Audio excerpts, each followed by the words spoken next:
Imagine you're heading home at night. You check your maps, but the fastest route leads you through a poorly lit alley in a high crime area. What do?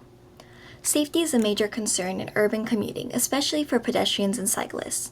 In fact, 55% of people who want to bike more avoid it due to safety concerns.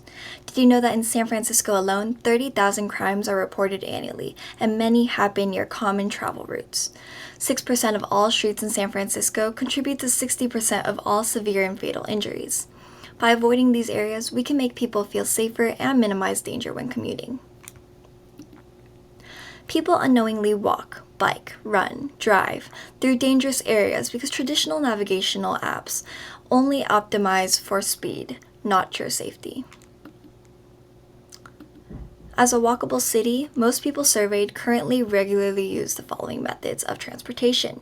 Most notably, 92% drive, 70% walk, and 27% bike. But each year, 180 people suffer severe or fatal injuries on the streets, and at least 800 are injured. For good reason, people don't feel safe. Navigation apps don't factor in crime risks, choosing to focus on speed and not user safety. That's where we come in. The evolving threat landscape. We pull data from SFPD Crime and Incident Database, which includes information such as crime location, crime category, and crime time.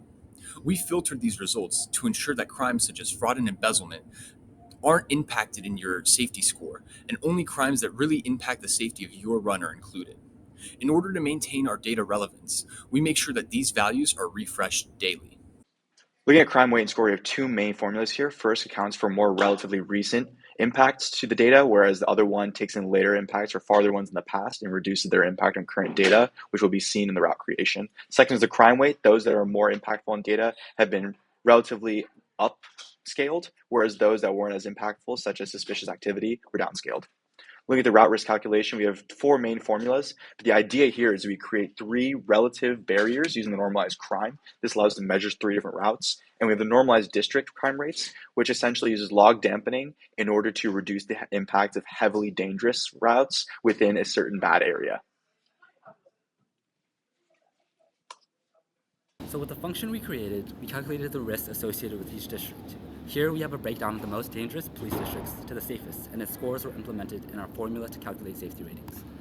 The technical implementation of our route crime summation. So the issue at hand was that San Francisco provided us with 5 decimal points, and that covered only less than a square meter of area, whereas Google Maps polylines provided us with coordinates with 12 decimal points, and that covered around 1.11 square meters.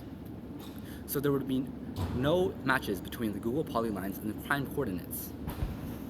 The solution that we had was creating a buffer zone of 85 feet by increasing the latitude and longitude of each polyline step point. This allowed us to capture any crime incidents in some of our total route score. And the result was that we were able to use this calculated score to rank the routes, allowing users to gain insight into the safest route option to take. Hello, so this is our working geospatial demo of our app. So some features that you can do is it uses the Google Map API, so we can change it from satellite to map and also include terrain. But to see our implementation in action, let's say that we want to go from the Palace of Fine Arts in SF all the way to Warfield in SF. And if we click Find Safe Routes, right, it will map out the different routes that Google Maps gives you and give it correlated scores, and the one in green is the safest score. Another feature that we have are start and end markers, as well as markers for any dangerous activity that has recently happened along these routes. So you can see along the red route there was an assault with battery here, there's an assault aggravated with a gun, and here there's another robbery with a gun. So you might want to avoid this route. Future visions. Moving forward, we plan to add additional data to our map, including things such as street lighting conditions and weather conditions. Additionally, we plan on making a mobile app integration to make this map be as seamless as Google Maps and Waze and other applications. Additionally, we plan to expand to other cities, starting with major cities such as LA, Chicago, New York, and Detroit.